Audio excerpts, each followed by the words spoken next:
Okay, this video is about Cicero, and it's about this book here. So the name of the book is Imperium. It's part of a trilogy. So part one is Imperium. Here is Cicero, the greatest of all Romans. Here's the author, Robert Harris. This was a best-selling book. It's a magnificent book. It's beyond good. It's a fantastic book. It was recommended to me by a viewer, and I figured, I'll check it out. I like Cicero, and I thought, anything with Cicero is probably good, but it was fantastic. I couldn't believe how good it was. I think this is a book that it's good for a young person, especially, to listen to this, because Cicero was poor. He was what was called a new man. He had no resources, no connections, yet he still rose to the top of Rome and became consul of Rome, and he's the greatest Roman of all time. Let me get this off here. So here is another cover of the book Imperium. Cicero was a fantastic lecturer. He was the best orator, ever in Rome. One of the perhaps the best of all time. He was such a great speaker, such a great lawyer, that it just captivated the audience, and it made him a lot of allegiance. He was magnificent at it.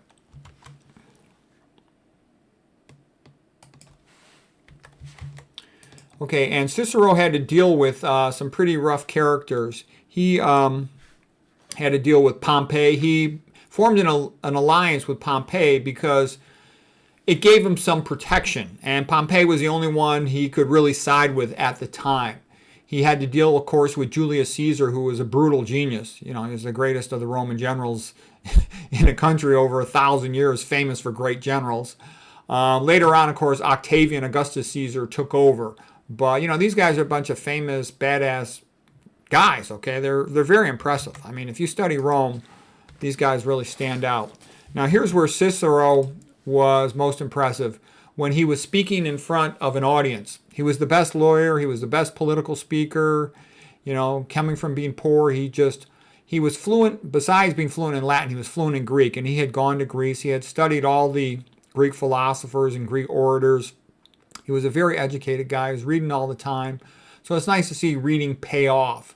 And he would win case after case, including when he prosecuted Verus of Sicily. Verres in Sicily was this corrupt ruler I'm not going to go into the details of it, but it was quite interesting.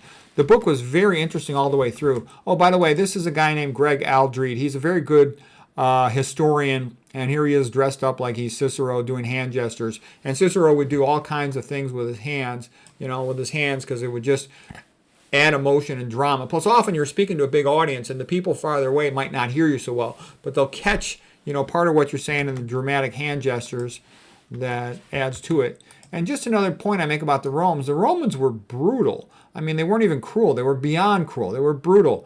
So this is from the story of the Spartacus revolt. Crassus, who was the richest man in Rome, wanted to make an example out of these guys to all the other slaves in Rome. So it was the Spartacus revolt. Crassus, who put it down, he crucified about 6,000 slaves all along the Appian Way, the busiest road in Rome. So he crucified them. Actually, in the real story, he did them, 100 yards apart. But just to show you, how brutal it was. And this would be like a typical thing you would hear in Rome. So the Romans were very cruel. They got most of their culture from the ancient Greeks. And at least they were smart enough to admire the ancient Greeks. They were the best for philosophy, literature, theater, all kinds of stuff. Okay, now here is Cicero, and this is the condemnation of Catiline. Catiline was an aristocrat. He come from a higher birth than Cicero, but Catiline was a very corrupt fellow who broke rule after rule, rather frightening fellow. And you can see now he sort of turned the aristocracy against Catiline. And that's one of the reasons why Cicero was so fantastic to study, was he was very often playing from behind the eight ball, and he still did really well. Cicero, quote, "Constant practice devoted to one subject often prevails over both ability and skill." Yeah, a hard-working, well-trained person, that's often better than talent. It's nice to have both. Cicero, "The function of wisdom is to discriminate between good and evil." Yeah, a smart person says this is good, that is bad, based on having studied the subject and thought about it, perhaps having some good experience with it. Okay, and so somebody who's a real expert should be able to decide a lot of stuff. Not everything. Nobody knows everything, but they should be decisive about a lot of stuff.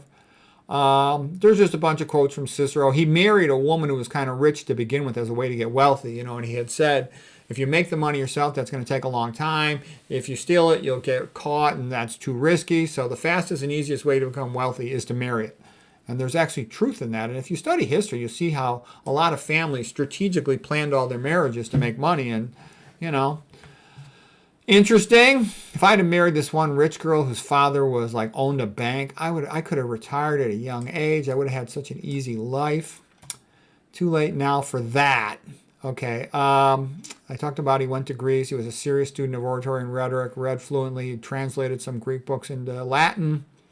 When he defended people, he would focus on trying to generate emotion in the audience. Like when a Roman citizen had been sort of brutally whipped by another group, he said, the treatment of one of our own has been so cruel, so monstrous, that even the gods would weep to hear it. He would draw on the gods, and he'd create this giant drama and show. He would make a giant entrance, and he'd be all dressed fancy with his entourage. And he would like to do that, create a spectacle.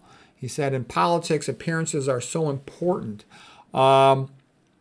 Cicero had said that a good lawyer should be like a good actor. He'd studied all the actors, and he would try to just create this drama to stir up emotion in the audience to be on his side. And he would say that emotion is the key to victory. It's more important than the facts. Unfortunately, that's how it is with the peanut gallery. He would start out speaking kind of quietly and softly and slowly till gradually that he would get attention. Then he'd ramp up the volume and the invective.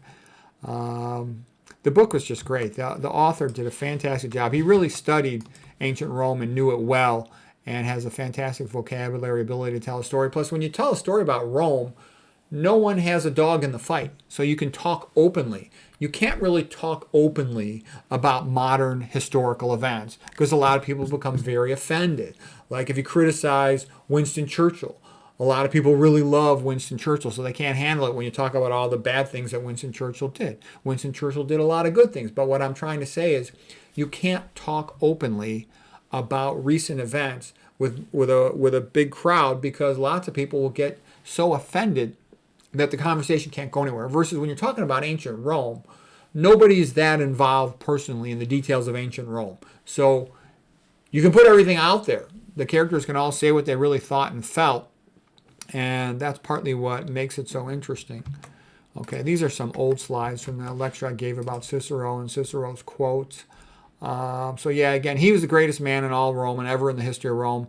And the great thing about studying Cicero is when you study Cicero, you pretty much learn all the main stuff about the history of Rome because he's right in the middle of Pompeii. He's right in the middle of the transition from the Roman Republic of 500 years into the Roman Empire begun by Augustus Octavian Caesar.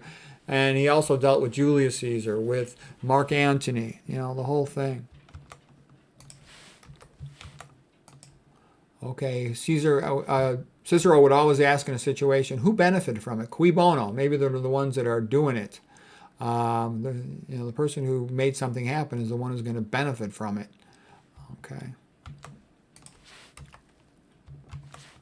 Rhyme is a magnet for the ears. You should always put the key point of a case into a rhyme. Like, remember with Simpson case, if the glove doesn't fit, you must acquit.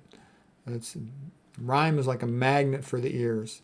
Okay, and then I'm not going to go into all the things he did because I kind of have talked about Cicero before in other talks, but if you want to study oratory, Cicero is the place to start. He was magnificent, and that was recognized back in the day of the Romans. Actually, here's one just great quote. This is a typical thing. And he was very dedicated to the Republic of Rome. Okay, here's like a typical quote by Cicero.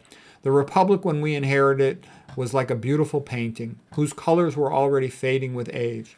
But in our own time, not only have we neglected to freshen it by renewing the original colors, but we have not even bothered to preserve its form and outlines. What now is left of the ancient customs on which the Commonwealth of Rome was firmly founded? They have been so utterly buried in oblivion that they are no longer practiced, but they are forgotten. So he was a great speaker, protector of tradition, and he had said, to not know what happened before you were born is to forever remain a child. He was a good scholar of the Roman Republic, of the ancient Greeks, and this was that lecture by Gregory Aldrich. You can go to that if you like. It's quite good. Cicero and the Secrets of Persuasive Oratory. So anyways, that's all I got. I hope that was interesting, useful.